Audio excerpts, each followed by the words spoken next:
Bonjour, aujourd'hui nous allons parler faune sauvage avec Romain qui termine sa formation d'aide-soignant spécialisé vétérinaire à l'école ESAV Bonaparte de Paris.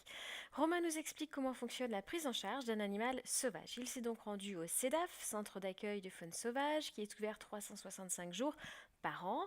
Le CEDAF accueille chaque année 80% d'oiseaux, 20% de mammifères. Ce service est gratuit pour les particuliers. Les animaux sont pris en charge dès leur arrivée et suivent un bilan médical en 6 étapes. Première étape, évaluation de l'état général par inspection à distance. Position dans le carton, l'animal est calme, réactif, difficultés respiratoires, état du pelage, du plumage, état des membres. Deuxième étape, examen clinique général. Éventuellement, on essaye de peser l'animal si cela est possible. Troisième étape, les soins d'urgence rapides. Traiter l'hémorragie par pansement compressif. Les plaies par nettoyage et désinfection rapide. Bandage en 8 sur une aile qui pend. Quatrième étape, réchauffer et oxygéner dès que l'animal est en mauvais état général. Réchauffer avec des bouillottes, des lampes chauffantes, des couvertures, réoxygéner avec une couveuse à oxygène. Cinquième étape, il faut déterminer le niveau de déshydratation selon les critères que vous allez voir sur le tableau.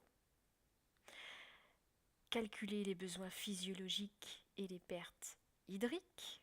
Choisir la voie d'administration qui sera fonction de l'état de l'animal. Choisir le soluté qui sera toujours réchauffé à 38-39 degrés avant administration. Sixième étape, les traitements complémentaires consistent essentiellement en traitement de la douleur et à réduire les risques d'infection. Une fois l'animal pris en charge, il sera réparti sur différents secteurs en fonction de son âge, son espèce, les soins à prodiguer. Le CETAF dispose de plusieurs salles, une réservée pour les oiseaux, une pour les mammifères, une salle pour les grandes hospitalisations et une volière. Une fois remis sur pied, on s'assure que l'animal est en mesure de vivre seul avant de le relâcher. Bien évidemment, l'objectif est de pouvoir les relâcher dans leur environnement. Ici, vous voyez Romain qui relâche un goéland. Vous pouvez retrouver les détails des tableaux dans notre article sur Oxyvet. N'hésitez pas à apporter votre aide au CEDAF si vous le souhaitez et nous remercions beaucoup Romain. À très bientôt. Au revoir.